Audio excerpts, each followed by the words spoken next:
أشهد أن لا إله إلا الله وحده لا شريك له وأشهد أن محمدا عبده ورسوله أما بعد فأعوذ بالله من الشيطان الرجيم بسم الله الرحمن الرحيم الحمد لله رب العالمين الرحمن الرحيم مالك يوم الدين إياك نعبد وإياك نستعين اهدنا الصراط المستقيم صراط الذين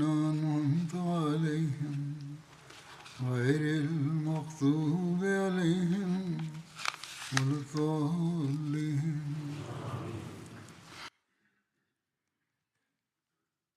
Peygamber Efendimiz sallallahu aleyhi ve sellem zamanındaki seriyelerden bahsediyordum.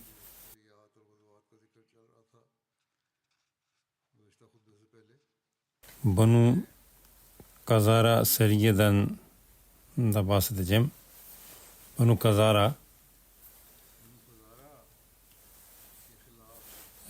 seriyeyle ilgili bir olay var. Bu Ümmü Kırfan'ın öldürülmesiyle ilgilidir.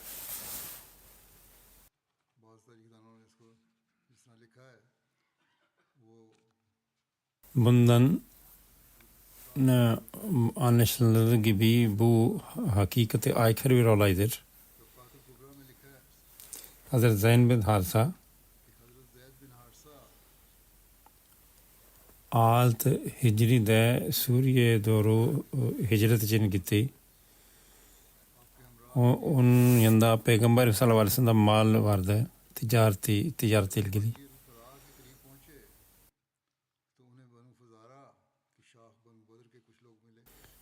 Yolda onu bu kabilenin fertleri ve arkadaşlarına dövdüler.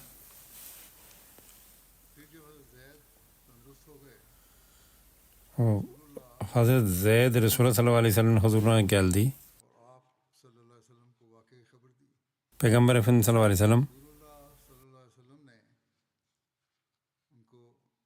bu saldırganlara gönderdi Hazreti Zeyd'i. Bunlar gündüz vakti gizlenirdi, gece vakti bunlar yola çıkarlardı. Hazreti Zeyd sabah vakti onlara vardı. Ve orada var olanları etrafına sardı. Ümmü Kırfa adındaki kadın ve onun kızı ikisini yakaladılar. Kızı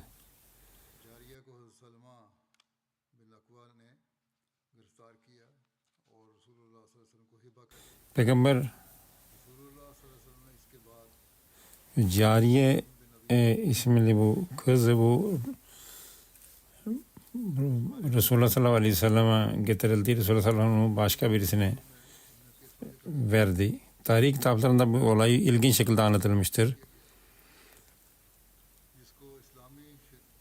Bu İslam öğretisi ışığında ve uygulaması ışığında bu olay bu anlatılan şekilde bunu insanın anlaması, onun kabul etmesi mümkündür. İşte bu yakalanan kadın öyle anlatılıyor tarihi olaylarında ve bu kadını yakalarlar. Bu kadın yakalandı, onu 2 deve bağladılar ve onlar ters semetlerine koştular ve kadın parçalandı. Zeyd bin Harisa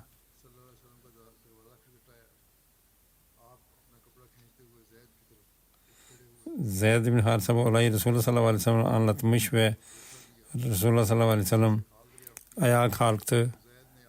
Onu onun alnından öptü vesaire.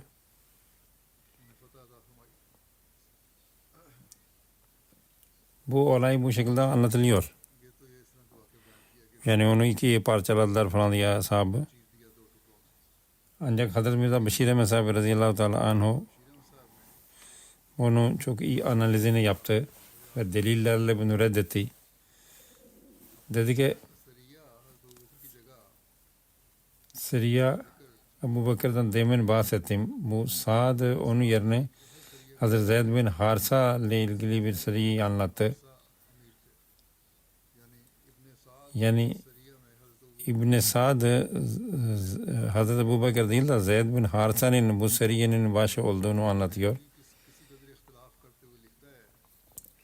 İşte bu aslında bu Banu Fuzara'nın isyanlarını ve onların hareketlerini engellemek içindi.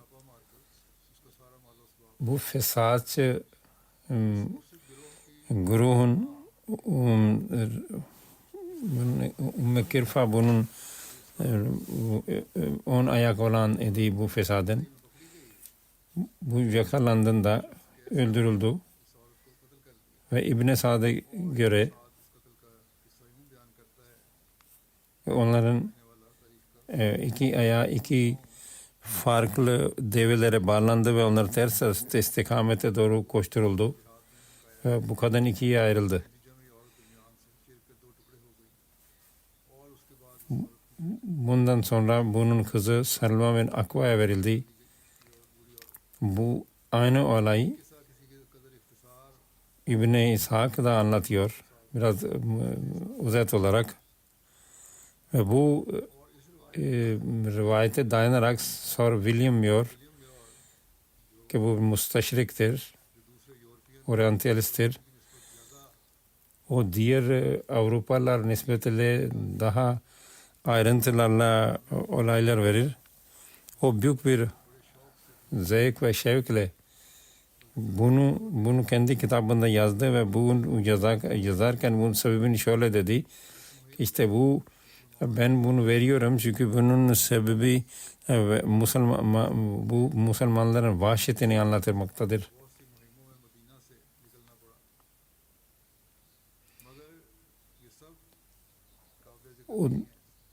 O diyor ki ben diğer seriyeleri bırakacağım. Sadece bunu anlatacağım. Çünkü bu Müslümanların zulmünü göstermektedir. Bu Sir William Muir böyle yazıyor. Hazreti Mirza Beşir Ahmed Sahibi bunu şöyle diyor. Eğer bir tarihçi bir olayı başka bir olayı, tarihi olayı tercih ediyorsa ve sebebi sadece bir milletin zulüm göstermek ise eğer bunun sebebi o zaman bu onun tarafsızlığını zedeler. Çünkü o kendisi bunu yazmaktadır. Ben diğer olayları bırakıyorum. Sadece bunu anlatacağım. Bundan anlaşıldığı gibi o tarafsız değildi, sarverlemiyor.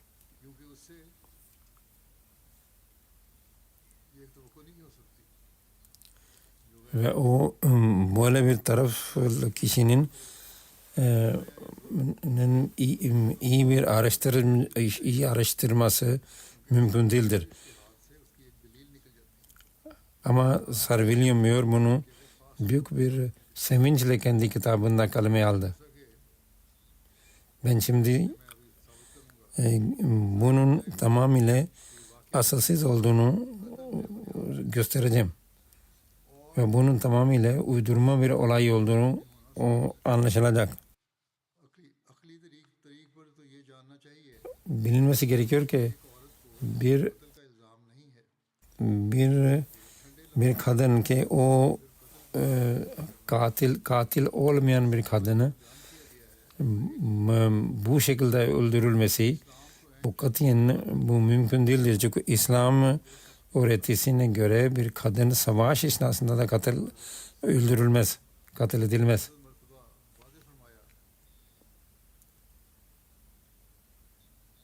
Peygamber Efendimiz sallallahu aleyhi ve sellem kadınların savaşta bile öldürülmesini yasakladı. Mesela bir savaşta bir kabile kadını maktul halinde bulundu. Yani öldürülmüş halde bulundu ve kimin tarafından öldürüldü bilinmediği halde Resulullah sallallahu aleyhi ve sellem çok kızdı. Buna rağmen çok kızdı ve ashab-ı kirama telkin ederek tekrar böyle bir olay yaşanmamalı dedi. Aynı bunun gibi Peygamber sallallahu aleyhi ve sellem bir bölük yolladığında diğer telkinler dahil olmak üzere en önemli telkinlerden birisi de kadınların öldürülmemesiydi. İşte böyle bir olay varken bu İslam'ın öğretisi varken Zeyd bin Harsa ki o Resulullah sallallahu aleyhi ve sellem ailesinden birisiydi. Bunu kabul etmemiz mümkün değildir. Onu bu şekilde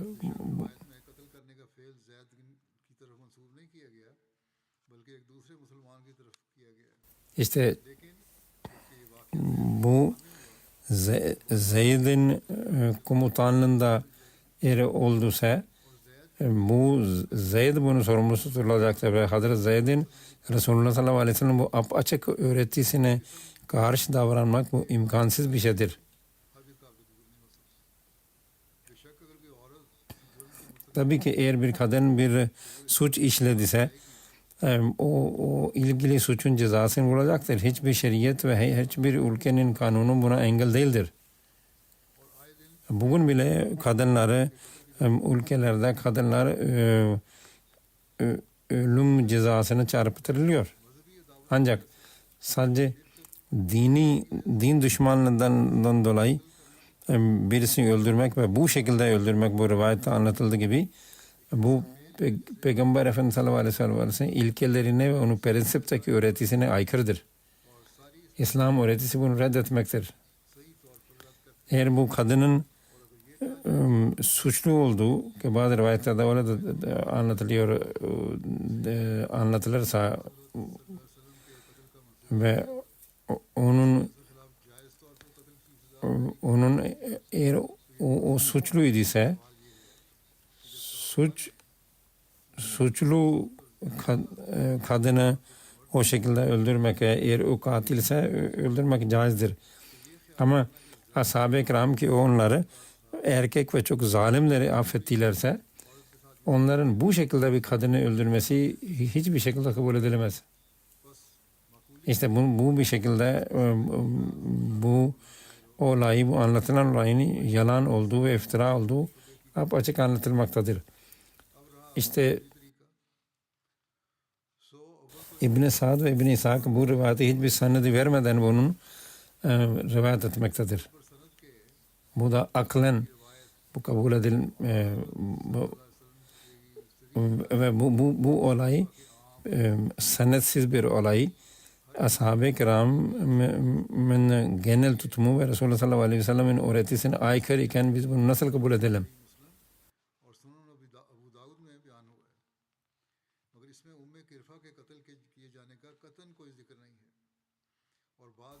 Bazı diğer raviler bunu beyan ederken bu Ümmü Kirfan'ın öldürülmesinden hiç bahsetmiyorlar ve bu İbn-i Sa'd'ın anlattığı şekilde anlatmıyorlar.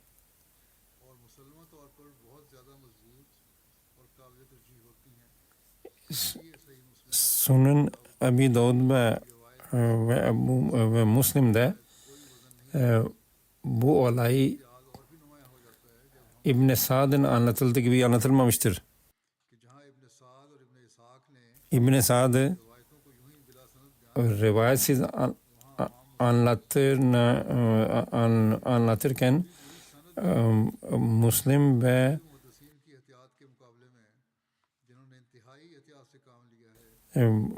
bunlar rivayetlerle beraber anlatmaktadır. Sahih Müslim'de senetle anlatılmıştır. Orada Ümmü Kirfan'ın onun öldürmesinden hiç bahsedilmemektedir.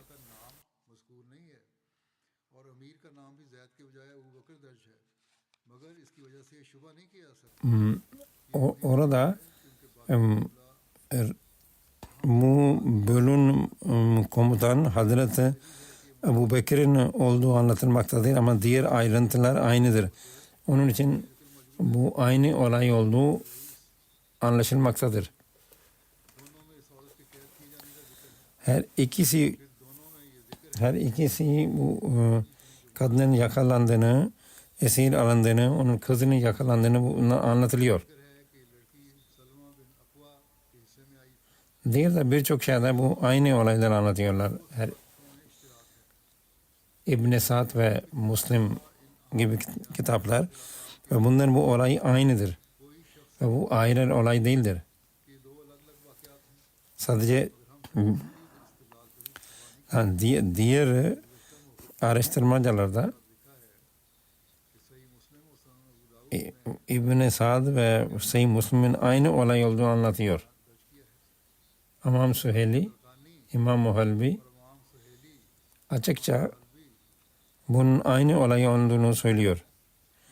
İbn İshak, İbn Sa'd'ın anlattığı olay ise aynı olduğunu söylüyorlar. Müslim'deki olayın.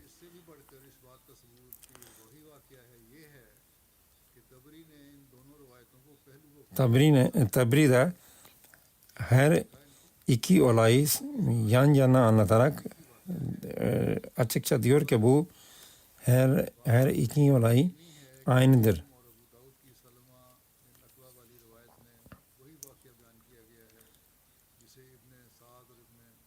İbn Sa'd ve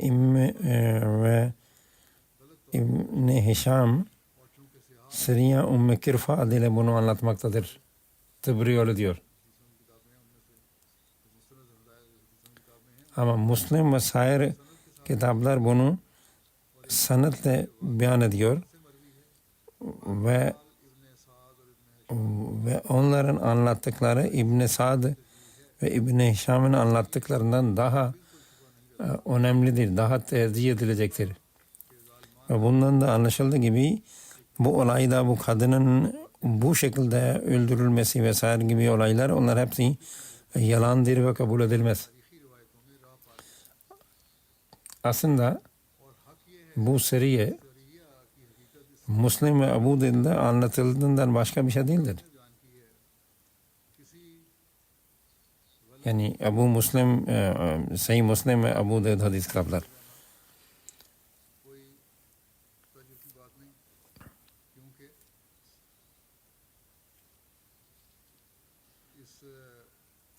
Bir olayın yanlış bir şekilde anlatılması bu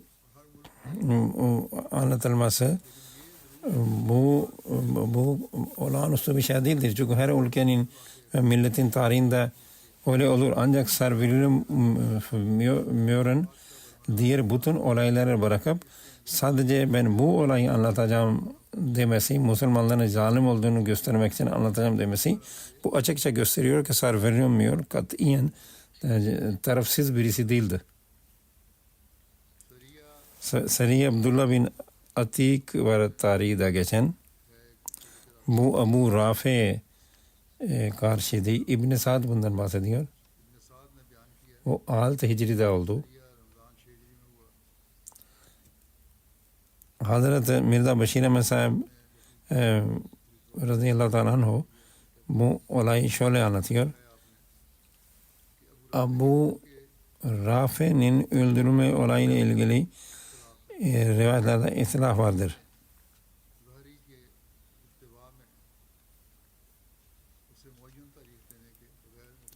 Bazıları bunu muayyen bir tarih vereceği yerde Kâb bin Eşref'ten sonra bu olay oldu. Kâb bin Eşref olayından sonra diyor.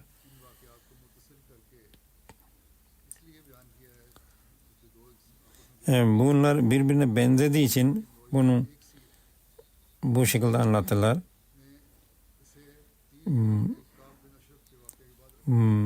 Tabri 3 Hicri, Vakıdi 4 Hicri diyor.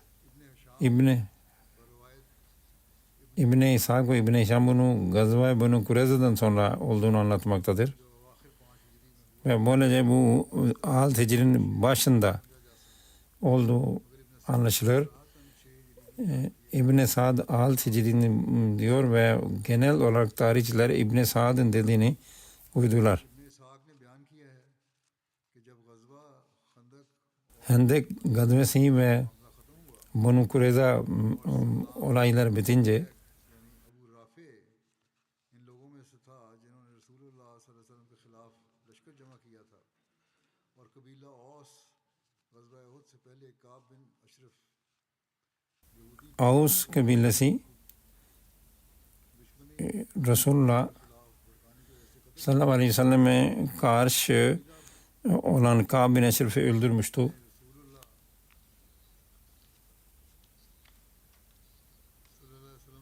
Bunun üzerine Hazreti Süleym bin Hukayk'in öldürmesi için izin istedi.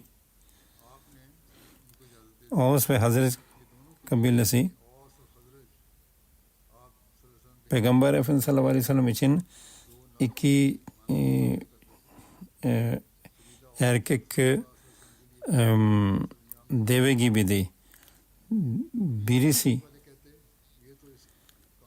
eğer bir kabile bir iş yapıyorduysa diğer kabilede onunla yarış halindeydi ki ben de Allah ve Peygamber'in gözünde daha hizmet vereceğim diye. Kâb bin Aşref Resulullah sallallahu aleyhi ve sellem için yaptığı düşmanlıktan dolayı öldürüldü. Bunu da Hazretçiler dediler ki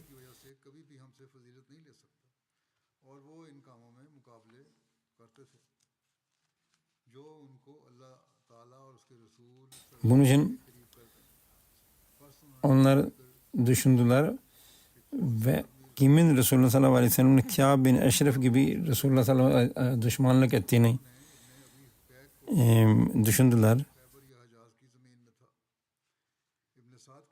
Hazreti Abu Rafe müşriklere Abu Rafe Resulullah sallallahu aleyhi ve sellem'e karşı düşmanlarla bir büyük işbirliği içindedir.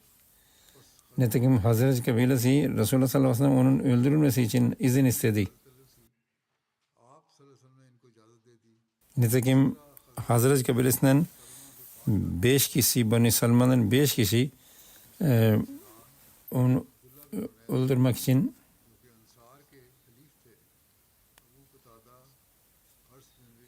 yola çıktı.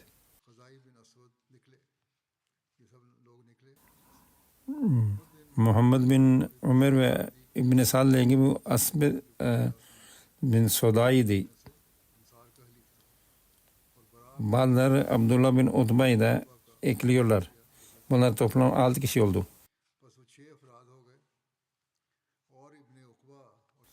Bazıları göre 7 kişiydi.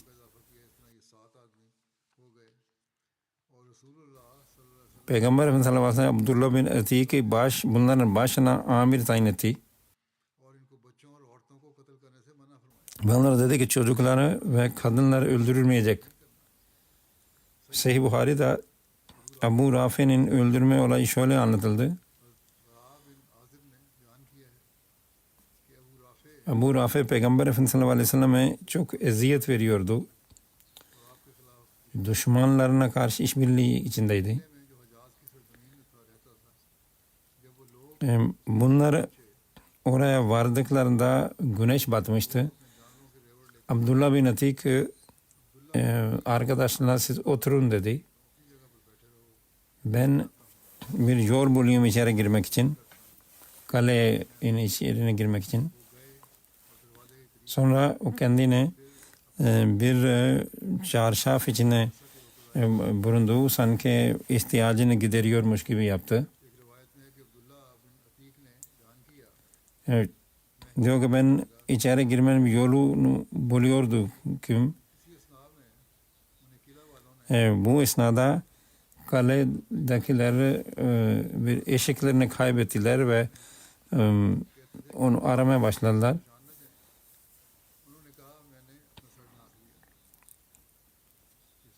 Ve bunu da ben başımda böyle o örtümü sanki ben ihtiyacımı gideriyorum gibi yaptım. Ve o görevli dedi ki ya içeri girersen hadi gir. Niye girmiyorsun?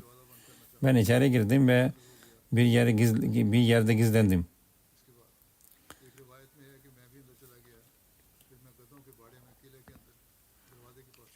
hepsi içeri girince o kapıyı kapattı ve onun anahtarını bir yerlere koydu.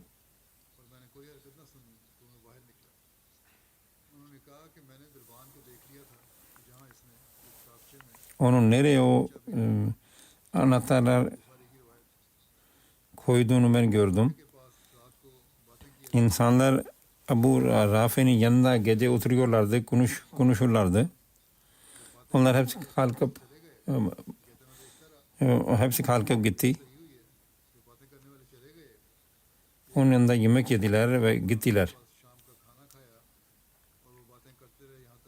Herkes evine döndü. Ben bunun üzerine ona doğru yürüdüm ve anahtarları hep kapıyı açtığımda içeriden onu kapatıyordum.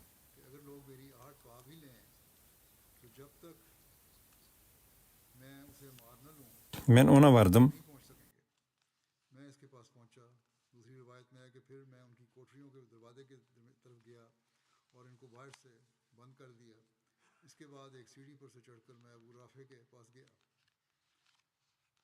Ben bir de bakıyorum ki o karanlık içinde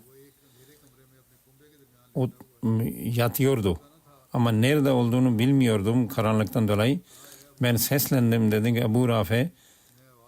Onun cevap verdiği sese doğru koştum ve ona bir darbe indirdim kılıçla. Ama o tam o işe yaramadı ve o bağırdı. Ben kapı dışına çıktım. Az sonra tekrar ben içeri sanki onu yardım etmeye gidiyorum. Ben dedim Abu Rafi ne oldu, bir şey mi var? O dedi annen helak olsun. Böyle olay oldu. Birisi buradadır, bana saldırdı. Hazreti Abdullah bin Atik diyor ki ben tekrar ona bir darp indirdim. O kanlar içinde kaldı, tam ölmedi ve onun kılıcı onun karnına vurarak ben onu öldürdüm.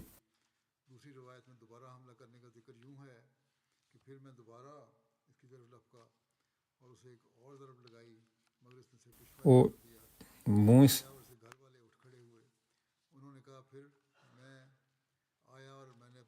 bu esnada onun ailesi ayaklandı.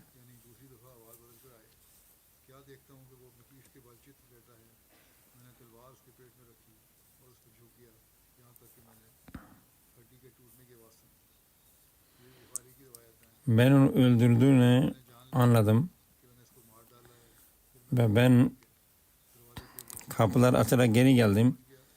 Son merdiven son basma geldi zannettim. Ancak o son basmak değildi. iki tane daha kalmıştı iki basamak. Ben düştüm. Benim ayağım kırıldı diyelim ve ben onu bir şekilde bağlayıp zor çıktım. Ama bir yerde bekledim bu öldürüp öldürmediğimi iyice anlamam için. Sabahlar hürüzler ötmeye başlayınca bir adam ilan etti Hicaz'ın taciri öldürüldü diye. Ben o zaman arkadaşlara gittim, onlara söyledim, dedim ki Allah'ın düşmanı öldürüldü. Resulullah sallallahu aleyhi ve sellem vardım da o benim durumumu gördü ve bana ayağını uzat dedi. Elini sürdü ve sanki hiçbir şey yokmuş gibi ben iyileştim. Abdullah bin Atik diyor ki başka bir rivayete göre ben arkadaşlarıma geldim. Ben pek onun öldürülmesini iyi anlayana kadar Resulullah'a gidemem dedim.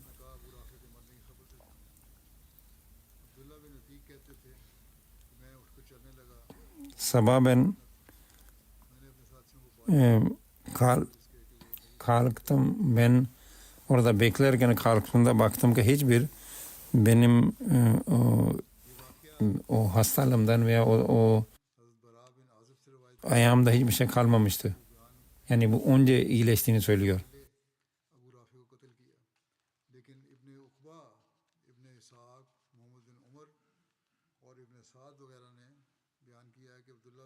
Bazı rivayetlere göre bütün arkadaşlar onunla beraber gittiler ve öldürdüler diyorlar bazı rivayetler. Hazreti Mirza Beşir Ahmed Sabri radıyallahu anh bu olayı şöyle anlatıyor.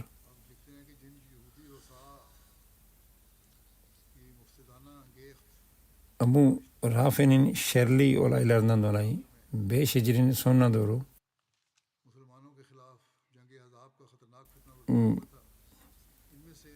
Huyu bir fitne Müslümanlar için çıktı.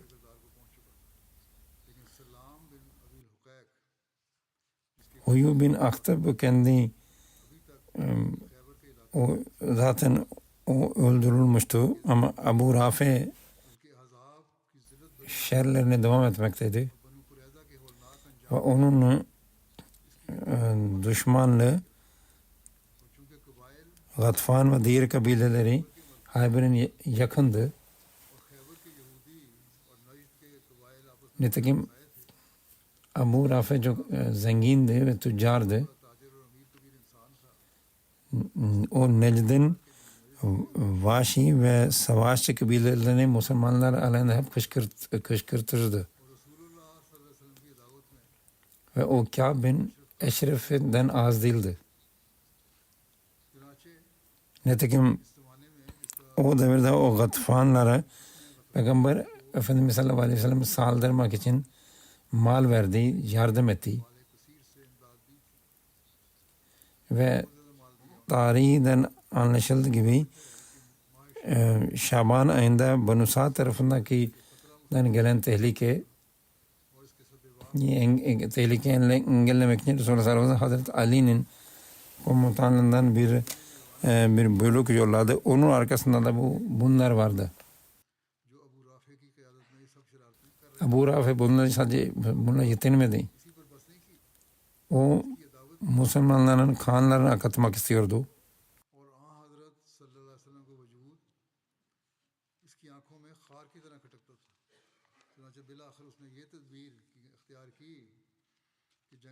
Nitekim Azab savaşında olduğu gibi Gatfan ve diğer kabilelerin gezisine çıktı ve onlar Müslümanları aleyhine kışkırttı. Ve yeni bir birlik kurmak istedi.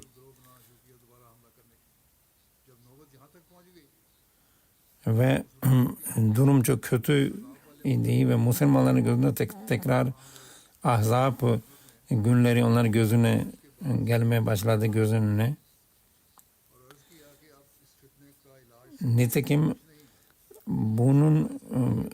bu fitnenin 10 ayak olan kişinin öldürülmesinden başka bir çare yoktu. Nitekim Resulullah sallallahu aleyhi ve sellem de bunu anladı ki birçok kişinin kan akatılacağı yerde bu bir tek fitnenin kan akıtılsa o daha iyidir. Nitekim Resulullah sallallahu aleyhi ve sellem 4 Hazreti sahabeyi oraya yolladı onu öldürmesi için. Ve onlara telkinde bulundu ki hiçbir kadın ve çocuk öldürülmeyecek.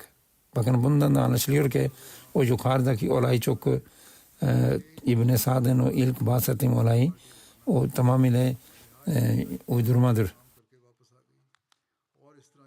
Nitekim Buhari bunu en iyi şekilde anlatmaktadır bu rivayeti.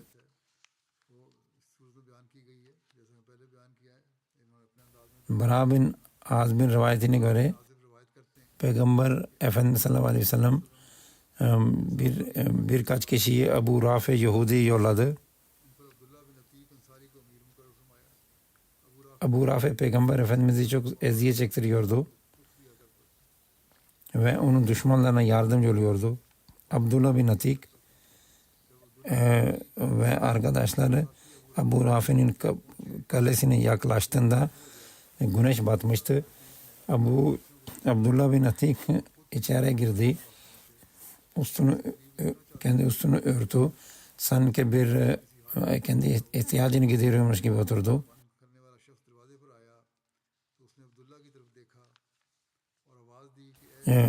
Bunun üzerine görevli kapısını kapatmaktan sorumlu olan görevli seslendi. Gel içeri gireceksin, gel ben kapıyı kapatacağım diye. O içeri girdi ve anahtarlarını bir yere asıp gitti. Abdullah bin Atik diyor ki ben diyor kapıyı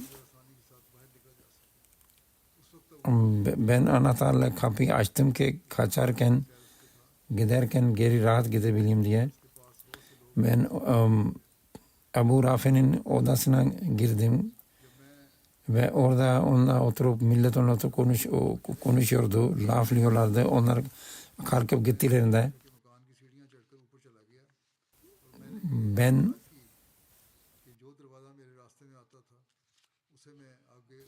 içeri girdim ama gitmeden de onun her gelen kapıyı kapatıp gittim. İçeriden kapatıp gittim. Ebu Rafi'ye seslendim. Odasına girdim, seslendim. Ve onun sesin geldiği tarafına ben tahminen saldırdım. Çok karanlıktı. Ama ona darp indiremedim. O bağırınca ben dışarı çıktım. Tekrar içeri girdim sanki ona yardım edeceğim gibi ve o benim sesimi tanımadı ve dedi ki senin annen helak olsun. Birisi böyle olay yaşandı.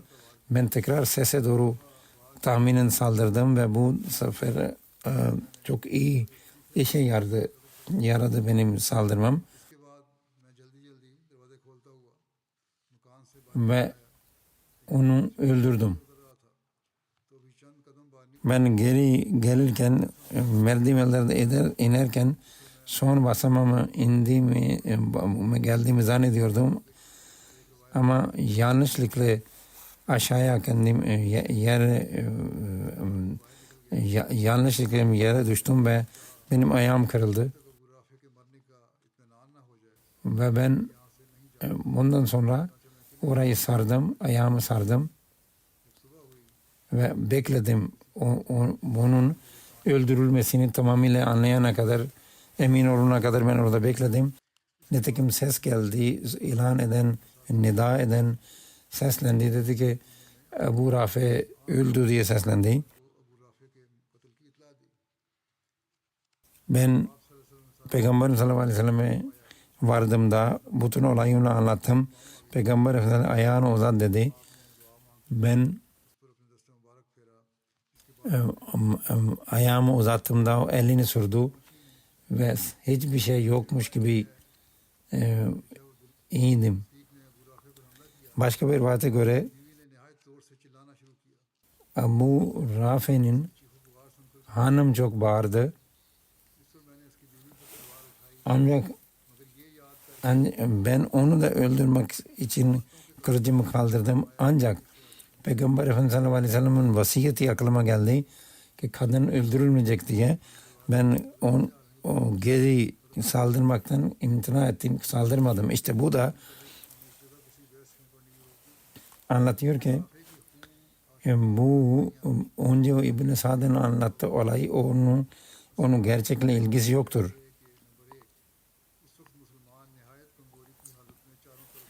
İşte Ebu Rafi'nin bu olayında Müslümanlar her tarafından çok zor durumdaydı. Şiddetli sıkıntılar içindeydi düşmanlar tarafından. Ve yani Ebu Rafi savaşı alevliyordu. ve kendi parasıyla Arap kabilelerini İslam aleyhinde kışkırtıyordu. Ve Ahzab gazvesi gibi yeni bir savaş çıkarmak istiyordu. Medine'ye saldırmak istiyordu. O zamanlar Arapistan'da hiçbir hükümet yoktu ki onun vasıtasıyla bir yardım istenseydi. Nitekim böyle bir zamanda kendi kendine korumak için bir tedbir almaktan başka bir çare yoktu.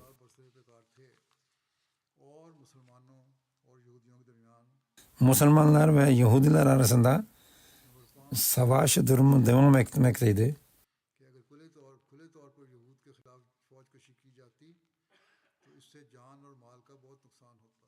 Eğer bu yola başvurulmasaydı savaş alevleri her tarafı sarardı ve çok canlar yanardı. Onun için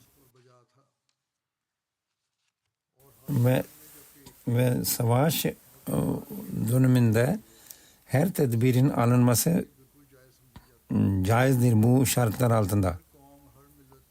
Ve her millet bunu her zaman bu yollara başvurmuştur. Ama ne yazıktır ki bu devirde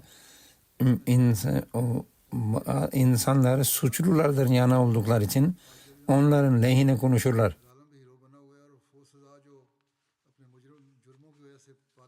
Ve bu çağımızda zalim bile bazen o bir hero imiş gibi, o bir kahraman imiş gibi takdim edilir.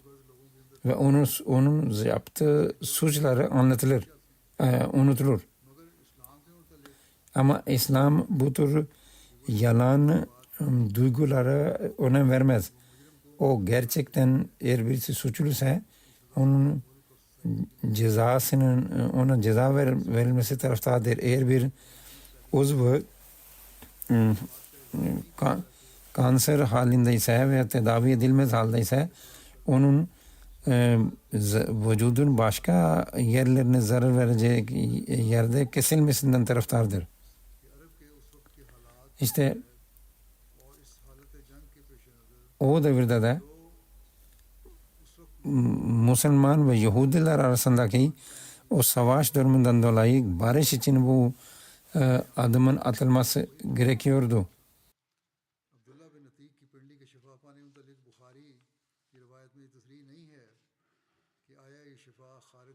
Abdullah bin Atik ile ilgili şifa ile ilgili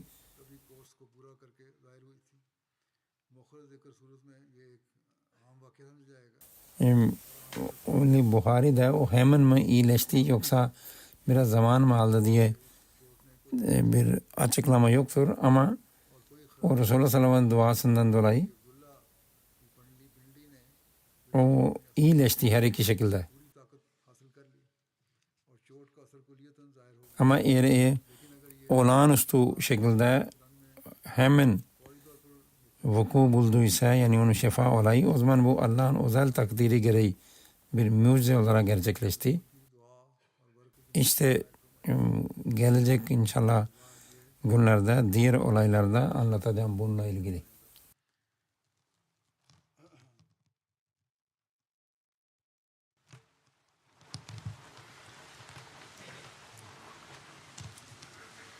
Elhamdülillah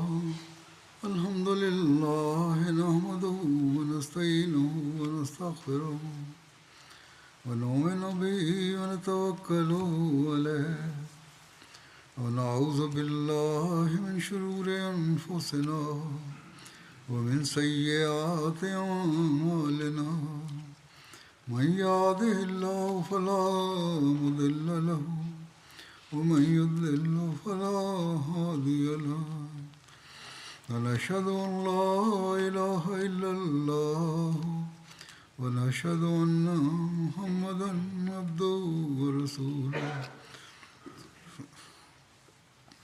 عباد الله رحمكم الله إن الله يأمر بالعدل والإحسان وإيتاء ذي القربى وينهى عن الفحشاء والمنكر والبغي يعظكم لعلكم تذكرون اذكروا الله يذكركم وادعوه يستجب لكم ولذكر الله أكبر